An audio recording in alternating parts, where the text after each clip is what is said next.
21 न्यायाधीशांनी सरन्यायाधीश डी.वाय. चंद्रचूड यांना पत्र लिहिलेलं आहे। पत्रात न्यायपालिकेवर दबाव असल्याचा आरोप करण्यात आलेला आहे। न्याय व्यवस्थेला अनावश्यक दबावापासून वाचवण्याची गरज आहे असं देखील पत्रातून म्हटलेलं आहे। तर 21 सरन्यायाधीशांनी चंद्रचूड यांना पत्र लिहिलेलं आहे। तर न्याय व्यवस्थेवर दबाव असल्याचा आरोप या पत्रातून करण्यात आला आहे।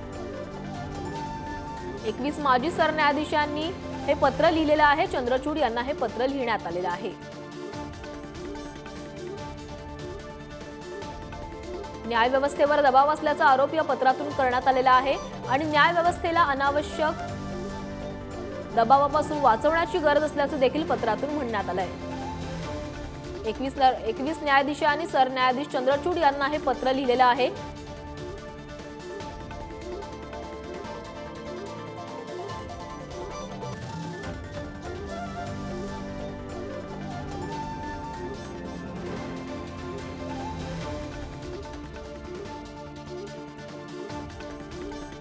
आपण बघतो 21 न्यायाधीश आणि सरन्यायाधीशांना पत्र लिहिलेलं आहे। चंद्रचूड यांना हे पत्र लिहिण्यात आलेलं आहे।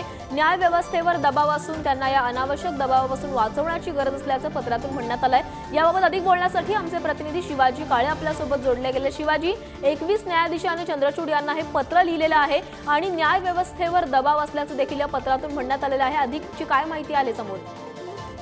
प्राची, हे जे पत्र आहे हे दुसरं पत्र आहे न्याय व्यवस्थेबाबतचं। या अगोदर काही वकिलांनी न्यायाधीशांना पत्र लिहिलं होतं आणि त्याच्यानंतर आता माजी न्यायाधीशांनी हे पत्र लिहिले। त्यामध्ये दीपक वर्मा, कृष्णा मुरारी, दिनेश माहेश्वरी, एम.आर. शहा या सर्वोच्च न्यायालयाच्या माजी न्यायाधीशांचा समावेश आहे। सरन्यायाधीश डी.वाय. चंद्रचूड यांना 21 ज्या न्यायाधीशांनी माजी न्यायमूर्तींनी पत्र लिहिले आहे त्यामुळे त्यांचं म्हणणं आहे की काही लोकांचा न्याय प्रणालीवरती दबाव आणण्याचा प्रयत्न आहे, त्याच्यामध्ये राजकीय आणि वैयक्तिक लाभासाठी हे केलं जात असल्याचं त्यांचं म्हणणं आहे। मात्र कोणकोणत्या अशा घटना आहेत ज्यामध्ये थेट अशा पद्धतीने दबाव आणला गेलेला आहे असं सांगण्यात आलेलं नाहीये। मात्र अशा पद्धतीच्या पत्राने न्यायालयाची पवित्रता आणि न्यायालयामध्ये निष्पक्षता या बाबतीमध्ये पुन्हा एकदा प्रश्नचिन्ह उपस्थित झालेलं आहे। आपण जर पाहिलं तर या अगोदर थेट सर्वोच्च न्यायालयाच्या न्यायाधीशांनी एक पत्रकार परिषद घेतली होती मोदी सरकारच्या त्यावेळेसच्या काळामध्ये आणि पुन्हा एकदा त्यानंतर न्यायालयीन प्रक्रियेबाबत प्रश्नचिन्ह उपस्थित करण्यात आले होते।